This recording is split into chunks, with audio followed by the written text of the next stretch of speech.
Welcome back to the 713 Houston Sportscast. I'm your host, Ruben Calvillo.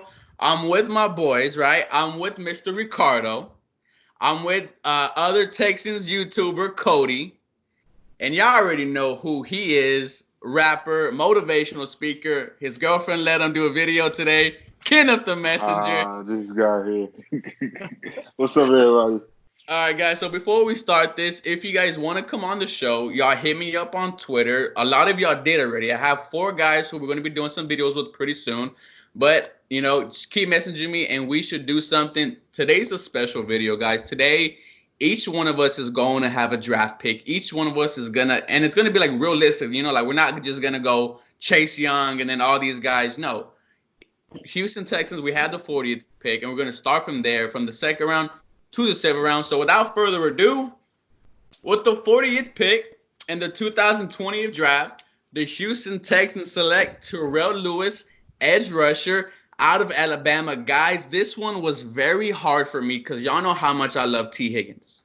Y'all know I've been on this man for the past 6 videos, but it's not what I need. It's not what I want. It's what the Houston Texans need. And the Houston Texans need an edge rusher like Terrell Lewis. Dude is an absolute monster, 6'2", 250 pounds. Had 31 total tackles, 6 sacks. And the one thing that was impressive is that he had 11.5 tackles for loss. The dude was everywhere last season. And, the first 2 years that he was in Alabama, he was hurt.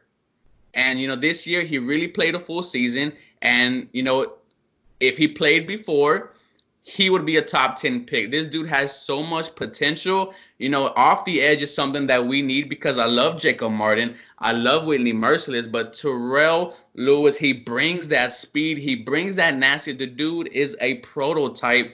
And that is something that the Houston Texans need, somebody who's off the edge, who can not only disrupt the pass, but is very good in the run because we got absolutely abused on the run. Terrell Lewis will be there for the Houston Texans. I hope we get him.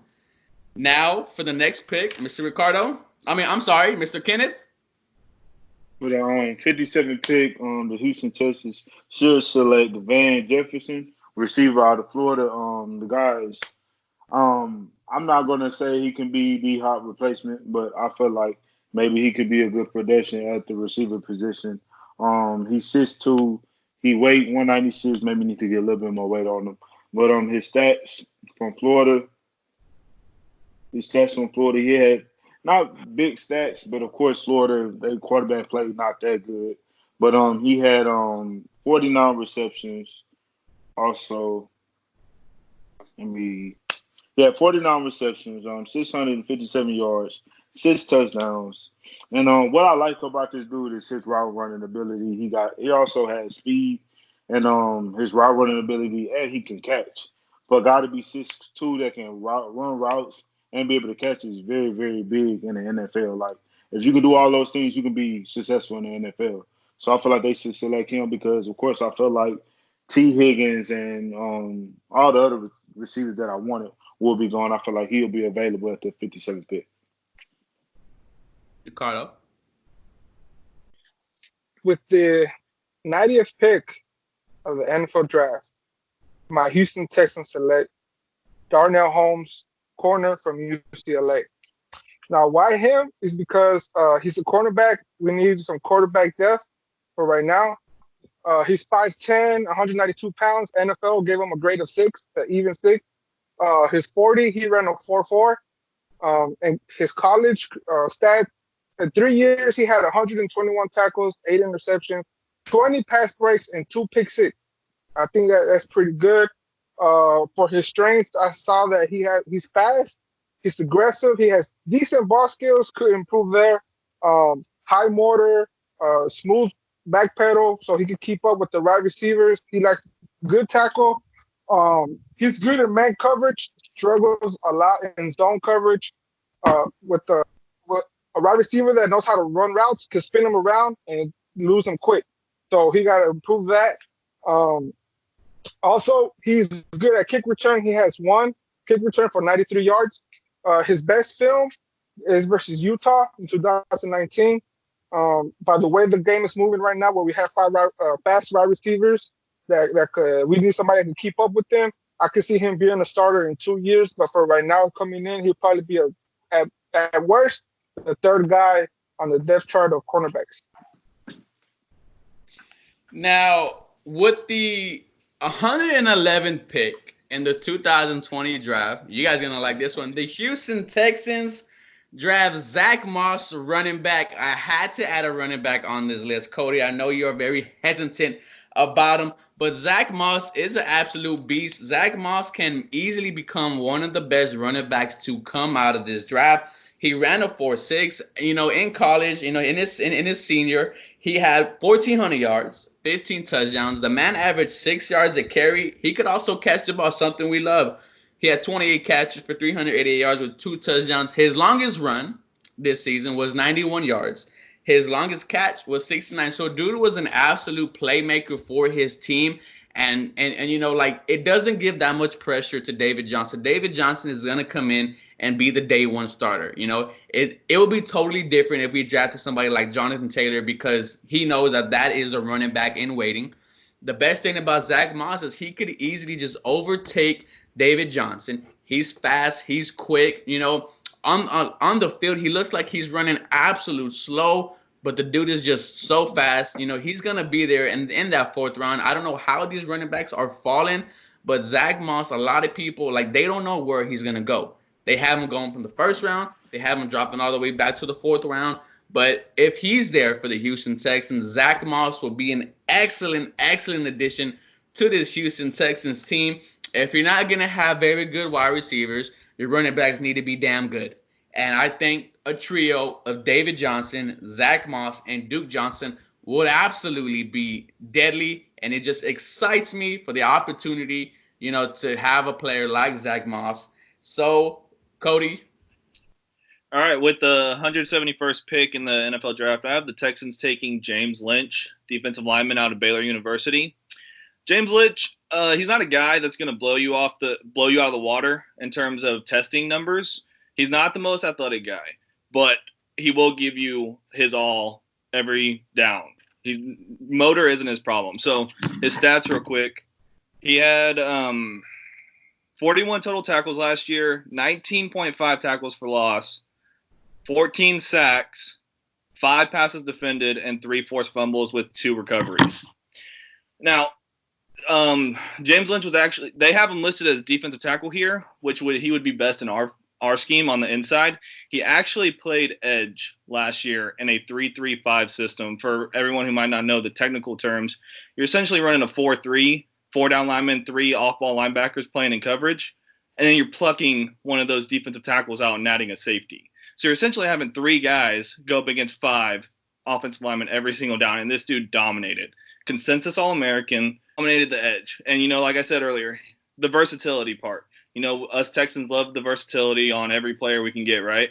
So, played edge, dominated the Big 12. He will actually be better. He actually came out and said he'd be better 3-tech on the inside. Great for our 3-4 system, which I expect Anthony Weaver to run, right? So, get him in there in 5th round pick. I could see him going before this. Our biggest competition for him, I think, is the Panthers, who his old coaching staff at Baylor is now with the Panthers. So I'll move on to the next pick. With the 240th pick in the NFL draft, I have the Texans taking Lavert Hill, cornerback out of Michigan. I wouldn't expect too much from this guy. 7th round pick, of course. If he makes the roster this year, great. He could be a special teams guy. I would almost expect a practice squad spot for him. The reason I picked him, he has potential for sure. The big knock on him is he's 5'10", and he's a press man corner. 5'10" press man corner. The Julio Jones of the world, the AJ Greens of the world are going to body that guy. He also has a little bit of problem when he gets beat. He likes to grab. So you get Tyreek Hill on him, it's going to be bad for us, right? Just beating them deep. He could be a potential slot corner in the future. That's probably what he's going to have to transition to. But you just got to be a little bit quicker off the ball, because as a slot corner, you're not going to be able to press man down in, down out, right? So Lavert Hill, stats, he had 16 total tackles last year, 3 interceptions, and 9 passes defended. He was first team All Big Ten last year, so he has the potential. but I would just take it with a grain of salt. Expect a special teams guy, 7th-round pick. So this next pick, I kind of had to switch it up, man, because I didn't want us to draft the same positions.